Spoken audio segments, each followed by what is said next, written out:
श्री राम।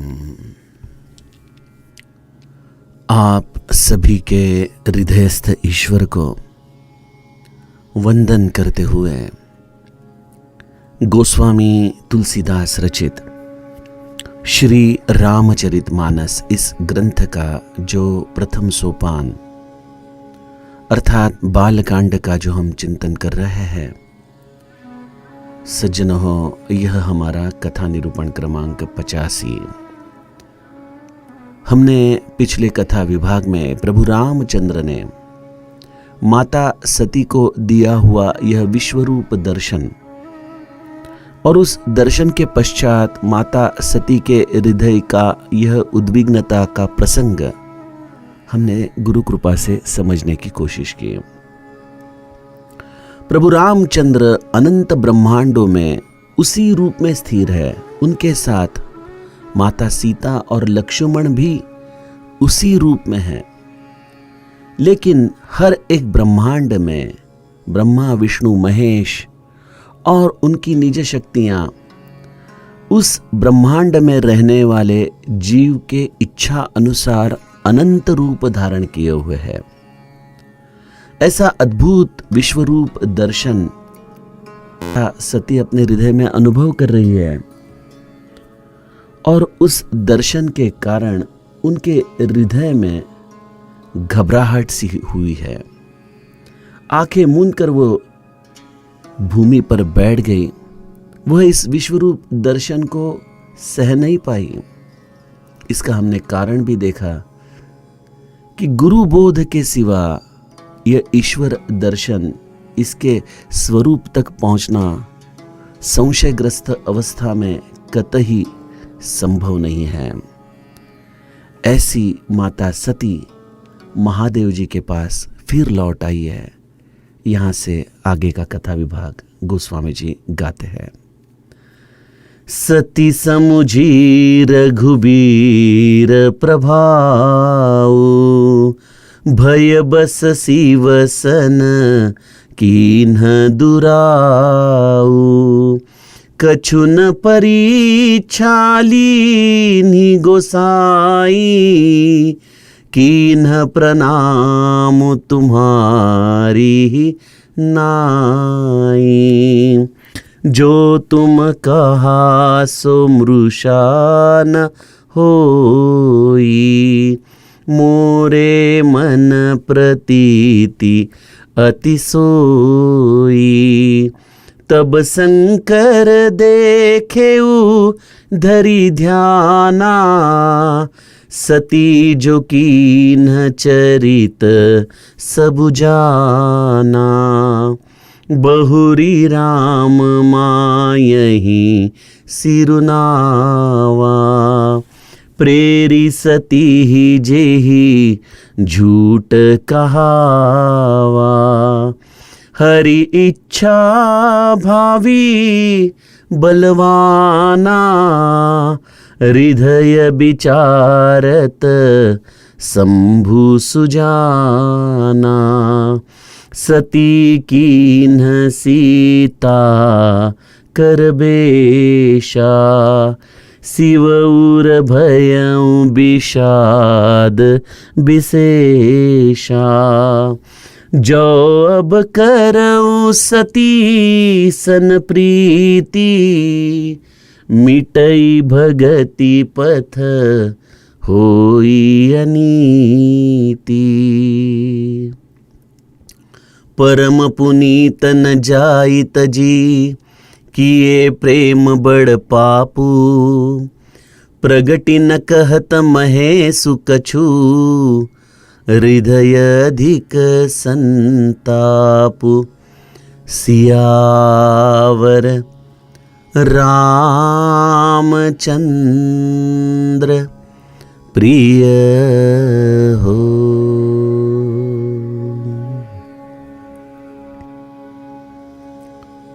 सज्जनों, माता सती प्रभु रामचंद्र की परीक्षा लेकर महादेव जी के पास लौट आई है।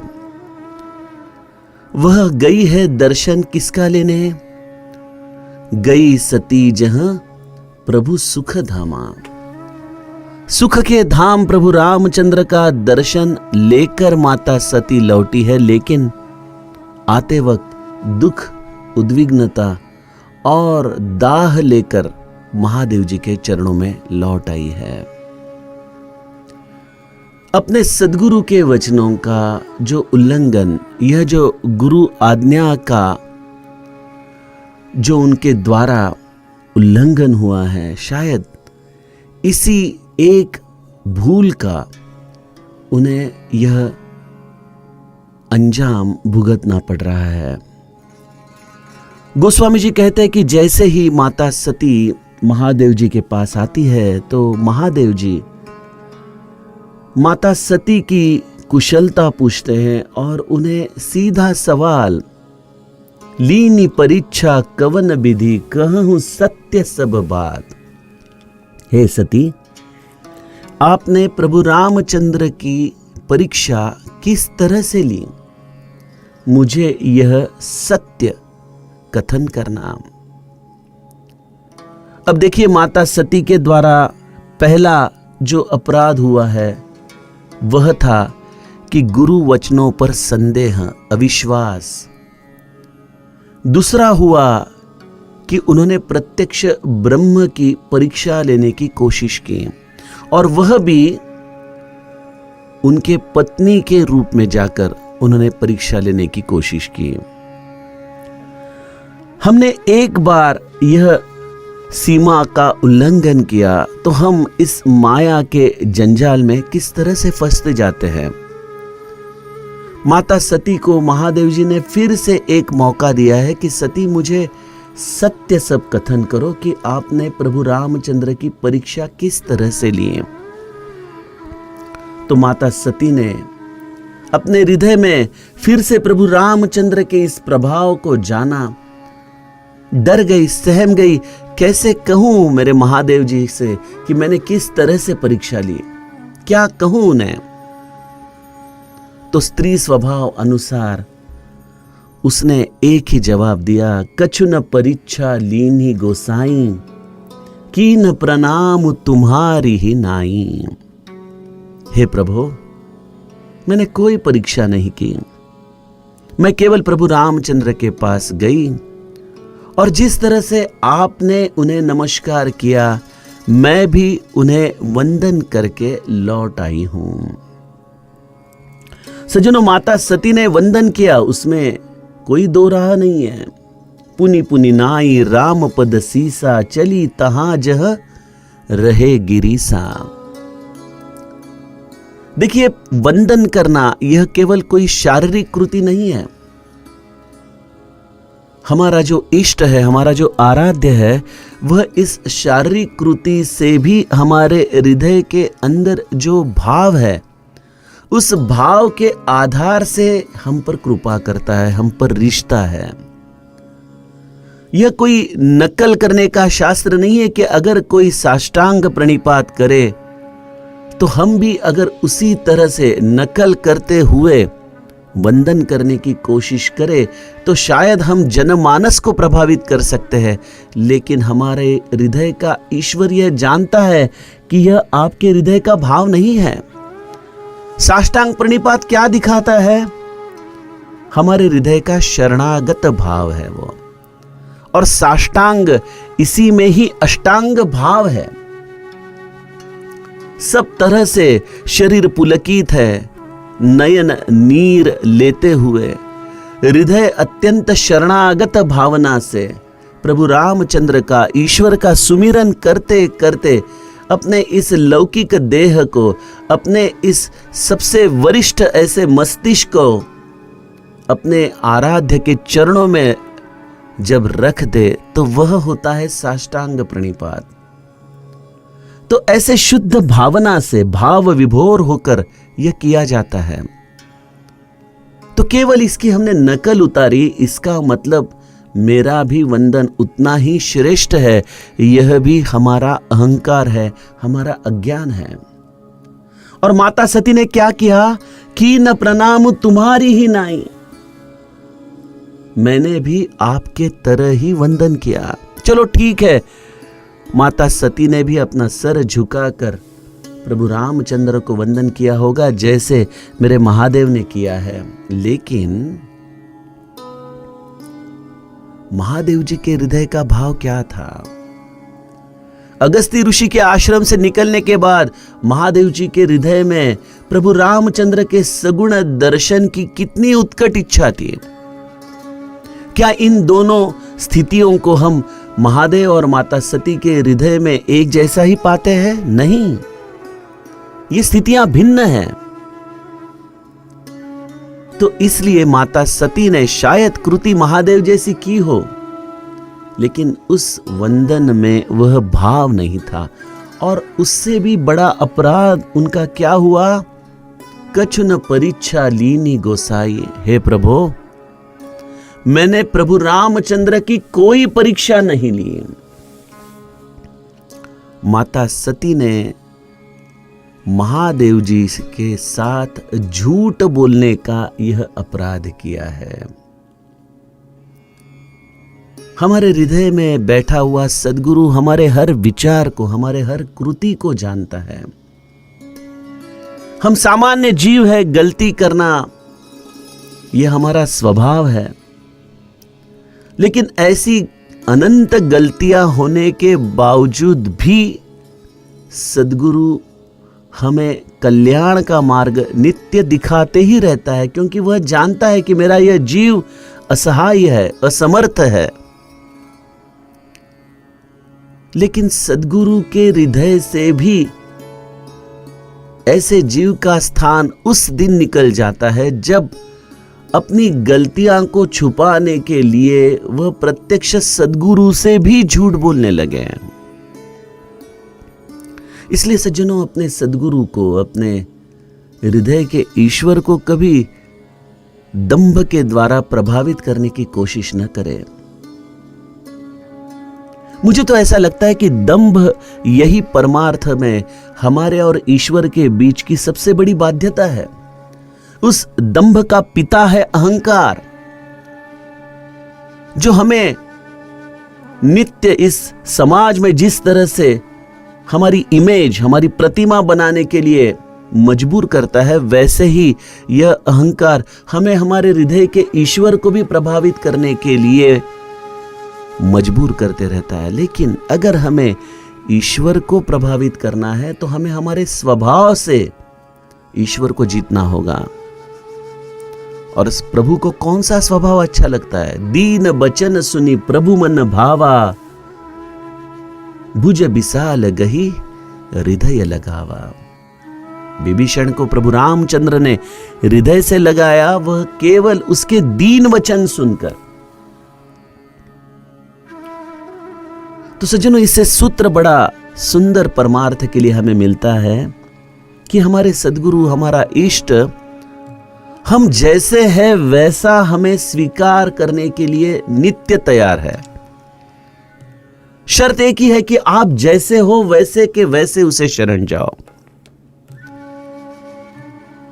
लेकिन जीव की मजबूरी यह है, तकलीफ यह है कि वह उसे स्वयं का रूप जैसा है उस तरह से शरणागत जाने के लिए तैयार नहीं है। वही ईश्वर का स्वीकार करने के लिए तैयार नहीं है। और इसलिए यह दांभिकता वह अपने गुरु के सामने भी लेके जाता है। और वही अपराध माता सती का भी हुआ। शिव से बिछड़ने के बाद सत्य से भी वो परे हो चुकी है, क्योंकि मेरा शिव है सत्यम शिवम सुंदरम। यह सत्य जो हमारे वाणी का भूषण है, जो माता सती का आभूषण है, वह सती ने खो दिया किसी भी कारणवश। मनोबोध में समर्थ रामदास कहते हैं, न बोले कदा मिथ्य वाचा त्रिवाचा। जो अपने वाणी के द्वारा कभी मिथ्या वचन नहीं कहता, ऐसा ही दास प्रभु रामचंद्र का सर्वोत्तम दास होता है। तो मजबूरी कोई भी हो, वाणी सत्य से ही हमें नित्य आभूषित रखनी चाहिए। और माता सती उस तत्व को भूल गई। संकोचवश, भयवश उसने महादेव जी के साथ झूठ बोलने का अपराध किया।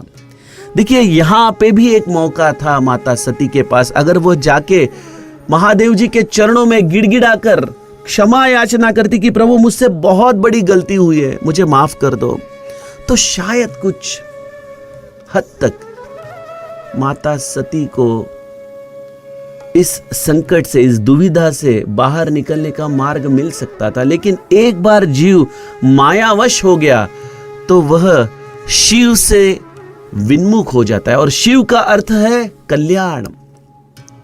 अपने कल्याण से वो विन्मुख हो जाता है। और माता सती ने महादेव से झूठ कह दिया कि कछु न परीक्षा लीनी गोसाई।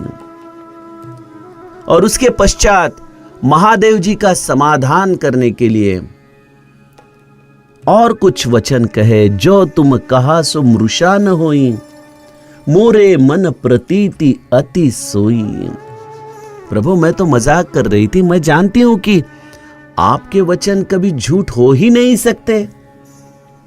आप तो हमेशा सत्य से ही संवाद करोगे। और आपने जब कहा कि यही युवराज, यही राजकुमार प्रत्यक्ष ब्रह्म है, तो यह सत्य ही है और मेरा पूरा विश्वास है प्रभु। आपकी वाणी कैसे झूठ हो सकती है? सज्जनों, दो चीजें होती है जीवन में ईश्वर को हमारे हृदय में जिंदा रखने के लिए। एक है कि अपना जीवन ईश्वर इच्छा पर समर्पित करके जीना। उसने रखा है तो ठीक ही है, मेरे कल्याण का ही है। इसी भावना से अपने जीवन को उसके इच्छा पर छोड़कर अपने स्वधर्म का आचरण करते हुए विवेक के साथ जीवन जीना, यह एक तरीका हो सकता है। और दूसरा तरीका है ईश्वर से झगड़ा करते हुए कि तेरी इच्छा ऐसी क्यों है, मैं ये चाहता हूं और तूने मुझे इसका फल ये क्यों दिया? क्या तू मेरे इच्छा को नहीं जानता? तू कभी मेरे इच्छा के जैसा मुझे फल क्यों नहीं देता है प्रभु? इस तरह से इन दो इच्छाओं में जो अंतर है, उसके द्वारा अस्वस्थ जीवन जीते रहना और ईश्वर को हमारे लिए, हमारे इच्छा के अनुरूप फल देने के लिए एक प्रकार से मजबूर करना, इस तरह से जीवन जीने का दूसरा तरीका है। लेकिन होता तो वही है जो ईश्वर इच्छा, हमारे प्रारब्ध कर्म का संचित का फल है। उसी तरह से हमें फल प्राप्त होते रहता है। और ऐसा फल प्राप्त होने के बाद जब हम पूरी तरह से असहाय हो जाते हैं, ना ईश्वर से संघर्ष कर पाते हैं, ना प्रारब्ध से संघर्ष कर पाते हैं, ना अपने कर्मों में सुधार कर पाते हैं, तो हम फिर आखिर में जाके कहते हैं कि ठीक है प्रभु, तेरी इच्छा है तो मैं उसका स्वीकार कर लेता हूं। तो हमने पूरी तरह से छानबीन करते हुए, सब तरीके से, सब प्रयत्न करते हुए जब अपने आप को उसी स्थिति में पाया, तो हमने कहा कि ठीक है, ईश्वर इच्छा है, उसका स्वीकार तो करना ही होगा। सज्जनों, अगर यही विवेक विचार कर्म के आरंभ में हमारे साथ हो, तो क्या हमारे जीवन में यह उद्विग्नता हो सकती है? क्या हमें किसी तरह का दंभ करने की जरूरत है?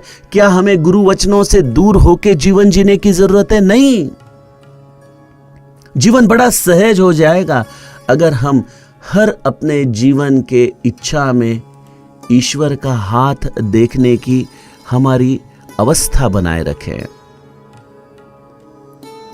और माता सती ने इसी तरह के जीव का, जो अपने से सब तरह से प्रयत्न करने के बाद, थकने के बाद ईश्वर इच्छा ही सत्य है, इसका जो निवेदन महादेव जी के चरणों में किया है, उसी तरह से हम जीव भी अपना जीवन जीते हैं। जो तुम कहा सुमृषा न होई, मोरे मन प्रतीति अति सोई। लेकिन हमारा इष्ट कभी हमारे वचनों के द्वारा प्रभावित नहीं होता। जैसे ही हमने हमारे वचन कहे तो वह त्रिकालदर्शी हमारे हृदय का भाव जान लेता है। देखिए, ये लाई डिटेक्टर टेस्ट वाले जो मशीन्स आए हैं, वह तो विज्ञान ने अभी अभी निर्माण की हुई टेक्नोलॉजी है कि कोई व्यक्ति झूठ बोल रहा है या सच बोल रहा है, इसका विज्ञान द्वारा संशोधन करने की यह मशीनरी है। लेकिन त्रिकालदर्शी ईश्वर हमारे हृदय में सत्सद विवेक बुद्धि के आधार से हमेशा साक्षी रूप से हमें कहते रहता है कि बेटा तूने ये झूठ कहा है। वह सब हमारे हृदय के भाव जानता है। और महादेव जी ने भी माता सती का यह शब्द सुना कि मैंने कोई परीक्षा नहीं ली, मैं केवल जाके उन्हें वंदन करके लौट आई हूँ। प्रभु, मेरा आपके वचनों में दृढ़ विश्वास है। तो महादेव जी ने एक ही काम किया, तब शंकर देखेउ धरी ध्याना, सती जो कीन चरित सब जाना। सती जी ने जो चरित्र किया था वह महादेव जी ने ध्यान करके देखा। और जैसे हम पिक्चर में रिवाइंड करते हैं या हम लोग फ्लैश बैक करके पिक्चर देखते हैं, उसी तरह से महादेव ने यह समस्त काल पीछे लेकर माता सती के हर विचार को, आचरण के हर पहलू को और उनका प्रभु रामचंद्र के साथ हुआ संवाद और उसके पश्चात प्रभु रामचंद्र ने दया सिंधुत्व से उन्हें दिखाया हुआ विश्वरूप दर्शन, यह समस्त प्रसंग मेरे महादेव ने जान लिया। अब देखिए, यहां पे और एक सुंदर संवेदना हृदय में मुझे आपसे बात करते करते आ रही है कि महादेव जी ने माता सती को राम की परीक्षा लेने हेतु भेजा और स्वयं को करी तर्क बढ़ावे शाखा, ऐसा कहकर बट वृक्ष के छाया में बैठ गए। अस कही लगे जपन हरिनामा, और हरिनाम में वो खो गए। हम भी हरिनाम में खोते हैं प्रसंगों में, लेकिन हमारा मन जबकि माला फेरते हुए उस स्थिति का ही विचार करता है कि क्या होता रहेगा, कैसे होता रहेगा, अब क्या होगा। यह सब हमारी आसक्ति का दर्शन है। महादेव जी भी उसी वक्त देख सकते थे कि माता सती क्या कर रही है, किस तरह से परीक्षा कर रही है, लेकिन महादेव जी अपने इष्ट के सुमिरन में अपने समस्त तर्कों को तिलांजलि देते हुए बिल्कुल स्वस्थ बैठ गए हैं। कितना सीखने लायक है। श्री महाराज के जो सच्शिष्य थे पूज्य भाऊ साहेब केतकर, वह भी एक ही चीज करते थे, वह जाके अपने गुरु के चरणों में जाके निवेदन देते थे और बस बिल्कुल स्वस्थ बैठ जाते थे। कहते थे कि मैंने अब सवारी को कह दिया है, अब उनका उत्तरदायित्व है, जो करना है वो करे, अब मुझे सोचने की जरूरत नहीं है। हम भी हमारे गुरु को निवेदन देते हैं, लेकिन वह हमारा निवेदन बिल्कुल उसी तरह से होता है जैसे हम किसी सरकारी कर्मचारी को निवेदन देने के पश्चात बार बार जाकर उसे टोकते कि हमारा काम कब करोगे।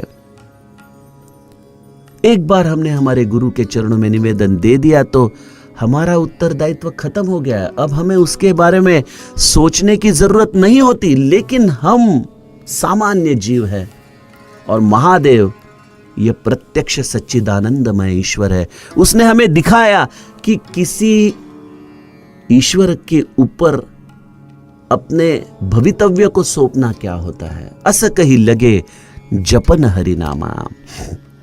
और जब बात छिड़ी तो जाके माता सती के समस्त चरित्र को महादेव ने ध्यान लगाकर देखा और उन्होंने जान लिया कि माता सती मुझसे झूठ कह रही है। लेकिन वो क्यों झूठ कह रही है? अब यहां पे भी देखिए महादेव जी का कितना सुंदर विवेक है। अगर हमारे से कोई झूठ कहे, हमारी पत्नी, हमारा बच्चा, तो शायद हम उसे डांटे कि क्यों झूठ बोल रहे हो तुम, हम उस पर दोषारोपण करें। लेकिन महादेव जी के हृदय का भाव क्या है? जब उन्होंने जाना कि माता सती झूठ बोल रही है तो महादेव जी ने एक ही विचार किया, प्रेरी सती ही जही झूठ कहावा, बहुरी राम मां यही सिरु नावा। प्रभु राम के इस निज शक्ति को, इस माया के बल को महादेव जी ने देखा, उसके चरणों में वंदन किया और यही अपने हृदय में विचार किया कि इस माया के शक्ति कारण उसने माता सती को प्रेरित किया है झूठ बोलने के लिए। तो सज्जनों, हम व्यक्ति को दोषी बना देते हैं और उस व्यक्ति को हम कोसते हैं कि तूने झूठ कहा, लेकिन इधर महादेव जी कहते हैं कि यह सब माया का प्रभाव है। उस माया ने मेरे परम पवित्र सती को मुझसे झूठ कहने के लिए प्रेरणा दी है। और फिर अपने अंदर ही अंदर मन में विचार कर रहे हैं कि हरि इच्छा भावी बलवाना, हरि की इच्छा कुछ और है। हरि ने कुछ अलग संकल्प किया है और वो प्रबल संकल्प है, इसलिए सती मुझसे अलग हो चुकी है। मेरे शब्दों पर वो यकीन नहीं कर रही है, मेरे लाख समझाने के बावजूद भी वो मेरे वचनों पर संशय कर रही है, मुझसे झूठ कह रही है। ऐसी मेरी सती नहीं है, वह परम पवित्र है, अत्यंत निर्लोभी निरागस मन की मेरी पत्नी सती ऐसा क्यों कह रही है? तो इसका कारण एक ही है, हरि इच्छा भावी बलवाना। भगवान क्या कुछ और प्रबल संकल्प है। ऐसा हृदय में विचार करते हुए महादेव जी, यह सुजान महादेव जी अपने मन में इस दाह को शांत कर रहे हैं। सज्जनों, अगर हम भी हमारे जीवन में इसी तरह से जो यह आधि भौतिक आधि दैविक ताप हमें त्रस्त करते हैं, उन्हें अगर इसी तरह से शांत कर पाए तो महादेव जी माता सती से बिल्कुल क्रोधित नहीं है। हां, लेकिन उन्हें एक बात का बड़ा खेद है कि माता सती ने प्रभु रामचंद्र की परीक्षा लेने हेतु सीता जी का वेश परिधान किया। सती की न सीता कर बेशा, शिव उर भयो विषाद विशेषा। शिव के मन में बड़ा विषाद निर्माण हुआ कि और किसी तरह से भी अगर वो परीक्षा लेती तो ठीक था, लेकिन उन्होंने बहुत बड़ा कदम उठाया, सीता जी का वेश परिधान करके, उसका रूप धारण करके। क्योंकि जो कल्पना से भी मेरे इष्ट की पत्नी होना चाहती है, अब ऐसे सती को मैं अपनी पत्नी इस रूप में कैसे स्वीकार करूं? जो अब करऊं सती सन प्रीति, मिटई भगति पथु होई अनीति। मैं समस्त भक्ति मार्ग के शास्त्र का उद्गम बिंदु हूं। समस्त विश्व मेरे चरित्र का आदर्श लेकर भगवत उपासना करता है, और ऐसे स्थिति में अगर मैंने सती को फिर से अपनाया, यह जानते हुए कि उसने मेरे इष्ट के पत्नी का, मेरे मां का रूप धारण करके मेरे इस राम की परीक्षा ली है, तो समस्त भक्ति मार्ग पर मेरे ऐसे आचरण से बड़ा कलंक लग जाएगा, भक्ति मार्ग लुप्त हो जाएगा। यह पावन की भक्ति परंपरा अगर लुप्त हो गई तो अनंत जीवों को उद्धार करने के लिए कोई मार्ग नहीं बचेगा। नहीं, अब मुझे ही कुछ निर्णय करना पड़ेगा।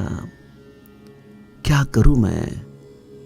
महादेव जी अपने मन में सती के प्रति विचार करते हैं, उससे अपने सहज प्रेम के प्रति विचार करते हैं, और उसी वक्त अपने उत्तरदायित्व के बारे में विचार करते हैं। परम पुनीत न जाई तजी, अरे मेरी सती तो परम पावन है, उसका मैं त्याग कैसे करूं? लेकिन अगर मैंने उसे अपनाया, उससे प्रीति निभाई, तो ऐसा करने में भी बहुत बड़ा पाप है। क्या करूं मैं? महादेव जी प्रकट रूप से कुछ बात नहीं कर रहे हैं, लेकिन अपनी आंखें मूंद कर अपने ही हृदय में एक बड़े संताप के अग्नि में अपने आप को तप्त कर रहे हैं। ऐसे महादेव जी के हृदय की यह स्थिति सज्जनों। आइए यहाँ से आगे का कथा विभाग हम कल के कथा प्रवाह में चिंतन करें। जानकी जीवन स्मरण। जय जय राम।